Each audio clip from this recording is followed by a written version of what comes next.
dua orang yang babysitter sama pembantunya ini jadi makan makanan buat tumbal atau gimana? Apa kabar Rek? Selamat datang di channel baruku Alan Chow yang akan membawakan cerita tentang kisah-kisah misteri. Cerita misteri apa yang akan aku bawakan kali ini?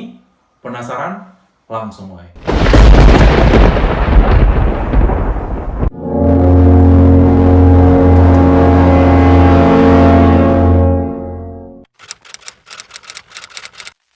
Jadi awal mulanya itu kan aku pernah kuliah S1 di Surabaya. Nah pada saat aku S1 di sana itu kan banyak fenomena-fenomena tentang rumah-rumah angker gitu kan. Dan salah satunya yang paling terkenal itu adalah rumah hantu Darmo. Nah alamat persisnya itu terletak di Jalan Raya Puncak Permai 2 nomor 26 Sukomanunggal Kota Surabaya. Jadi kalau ngeliat tuh jalannya itu emang dilalui orang banyak gitu. Orang kalau nggak salah dari Gresik menuju Kota Surabaya juga ada beberapa orang yang lewat situ. Dan itu juga daerah yang masih kayak kompleks perumahan orang-orang elit di Surabaya. Yang harganya itu nggak cuma 100-an juta, tapi harganya beneran MM-an gitulah. Kalau orang-orang yang Surabaya pasti tahu daerah Surabaya Barat tuh kayak gimana rumah-rumahnya bener-bener isinya itu kayak Crazy Rich Surabaya gitulah. Nah, tapi kondisinya yang ada di sana, rumahnya itu udah bener-bener terbengkalai. Apalagi kondisinya itu kan udah gelap, banyak lumut. Kemudian karena itu habis dari kebakaran gitu kan, kayak bekas kebakaran yang nggak terawat. Akhirnya ya banyak orang-orang yang berkunjung dan berwisata ke situ. Nggak tahu saya dilihat apa, tapi mungkin penasaran sama keadaan rumah hantu Darmo Surabaya itu seperti apa. Nah, awal kejadian itu kan kalian udah tau lah ya, pemiliknya itu orang bener-bener orang kaya gitu kan. Kita bahkan mungkin bayangin kalau mereka tuh punya segalanya gitu. Nah, tapi orang kaya ini tuh diduga itu kayak ngelakuin pesugihan. Nah, pesugihannya itu, tumbalnya itu harus manusia dan nggak bisa diganti oleh hewan. Nah, ini yang awal mula permasalahannya di situ. Nah, for your information aja lah ya. Jadi tumbalnya itu kan kalau misalnya tiap Jumat kita harus store satu tumbal manusia. Bayangin aja misalnya kalau misalnya punya anak 4 berarti cuma cukup 1 bulan aja. Dan misalnya kabeh buat tumbal ya anaknya sontek rek. Papa TK udah ditumbal kan ya repot ya kan. Nah seperti yang aku ceritain di depan tadi bahwa rumah itu kan bekas kebakaran gitu. Pasti kondisinya itu benar-benar terbengkalai, banyak pohon-pohon yang udah mulai tumbuh juga kalau kalian lihat di sana. Nah, itu yang bikin suasananya itu jadi mistis. Apalagi kalau kita tahu tempat-tempat yang horor itu adalah tempat-tempat yang lembab, kotor, jorok, dan itu rumahnya itu benar-benar terlihat tidak terawat. Oleh sebab itu banyak teman-teman yang datang ke sana untuk melakukan uji nyali dan banyak beberapa orang yang merasa ketakutan karena memang tempat itu menjadi tempat yang paling angker di Surabaya. Ya wis rek saiki tak critakno sak detail-detaile yo. Lah awal mula kisah kuwi sing duwe pesugihan kuwi orangnya itu mau melarikan diri. Nah, pada saat mereka melarikan diri kalian tahu kan bahwa setiap minggu harus nyediain satu tumbal di hari Jumat dan tumbalnya manusia. Kan itu bikin mereka stres toh. Gimana caranya biar Jumat itu ada orang yang bisa ditumbalkan. Akhirnya karena mereka mungkin udah stres, nggak kuat gitu, mereka berusaha ingin melepaskan diri dari pesugihan ini dan mereka tuh melarikan diri dan kabur dari rumah itu. Nah, di sisi yang lain, majikan dan juga anak-anaknya itu pada pergi kabur melarikan diri, tetapi di rumahnya itu disisakan yaitu babysitter dan seorang pembantu yang umurnya sekitar 25 tahunan. Nah, tapi naasnya malah justru pembantu sama babysitter itu dibunuh dan kemudian meninggal di tempat itu. Nah, kalian kan tahu ya, rumahnya ini kan kaya raya, banyak harta benda yang mungkin bisa dijadikan pundi-pundi rupiah dan akhirnya memantik perampok untuk membunuh babysitter dan juga pembantunya di situ. Dan akhirnya ketika babysitter dan pembantunya terbunuh, nah entah kebetulan apa tidak, pada tahun 1997 itu terjadi kebakaran hebat yang akhirnya menghanguskan seluruh bangunan.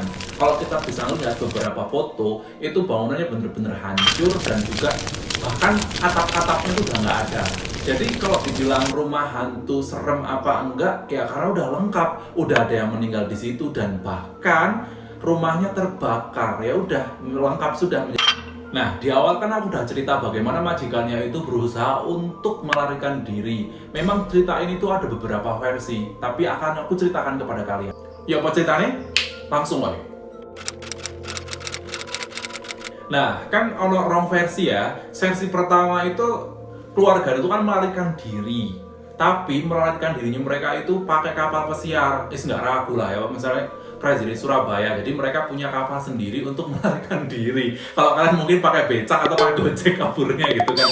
Nah kalau ini pakai kapal, tetapi naasnya kapalnya itu karam dan akhirnya mereka itu mati dan tewas di laut tersebut. Tapi pertanyaannya adalah, bangkai kapalnya, orangnya itu nggak kelihatan dan bahkan nggak ditemukan sampai sekarang.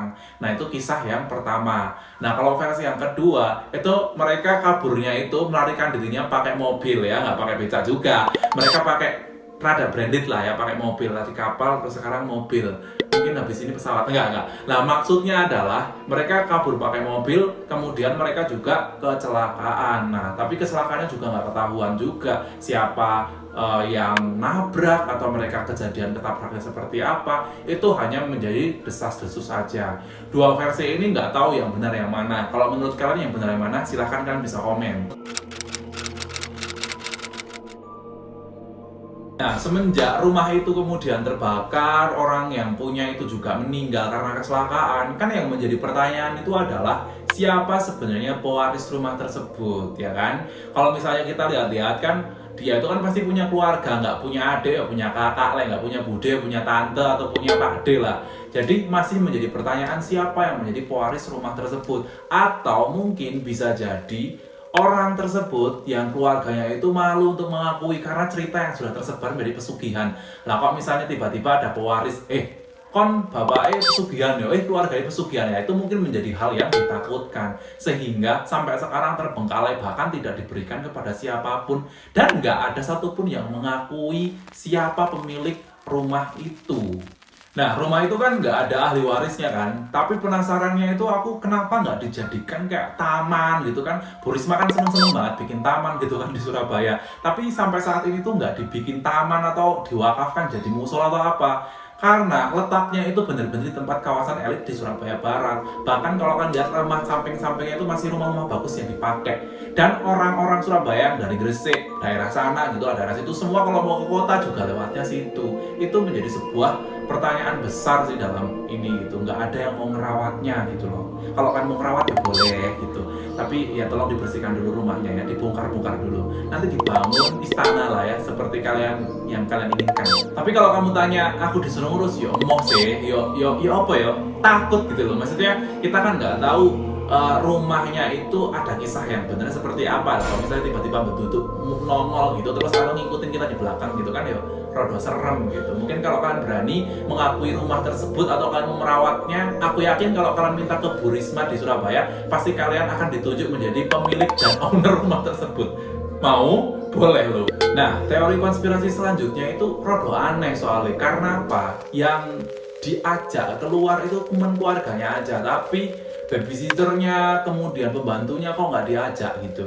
Kan pertanyaannya, apakah memang dua orang yang babysitter sama pembantunya ini jadi makan-makan buat tumbal atau gimana gitu kan? Karena biasanya kalau kita ngelihat ya, misalnya main kemana kalian di mall gitu, biasanya anak-anak itu kan dituntun sama babysitternya lah, pembantunya ikut ngendel di belakang lah gitulah ya kan? Kalian tahu kan kalau di mall Surabaya kan kayak gitu. Tapi babysitter sama pembantunya tetap di rumah dan nggak tahu apakah emang benar jadi tumbal apa enggak. Teori konspirasi selanjutnya kan kita nggak tahu ya, yang ngebunuh babysitter dan juga pembantunya itu tujuannya apa, kemudian motifnya untuk apa, atau memang ini kebetulan aja apa enggak gitu, karena nggak ada tumbal sehingga tiba-tiba ada yang dibunuh, atau mungkin udah kong kali kong nih majikan sama si perampoknya itu tadi, kita nggak tahu gitu. Jadi sampai sekarang pun nggak terkuak.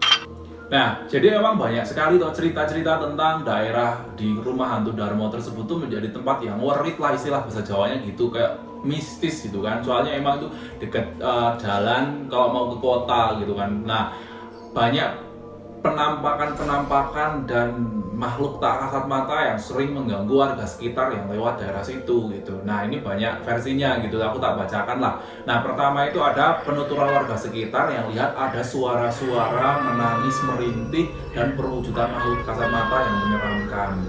ada versi yang lain. Ini adalah kisah nyata dari anak SMP yang dia bekerja sebagai loper koran. Nah, kejadian ini tuh terjadi saat mereka itu, anaknya ini tuh mengirimkan koran-koran itu ke daerah sekitar situ, karena kan daerah perumahan toh, pasti banyak orang-orang yang berlangganan koran. Nah, di situ ketika dia sedang berkeliling, itu anak ini tuh melihat seorang wanita dengan pakaian serba putih.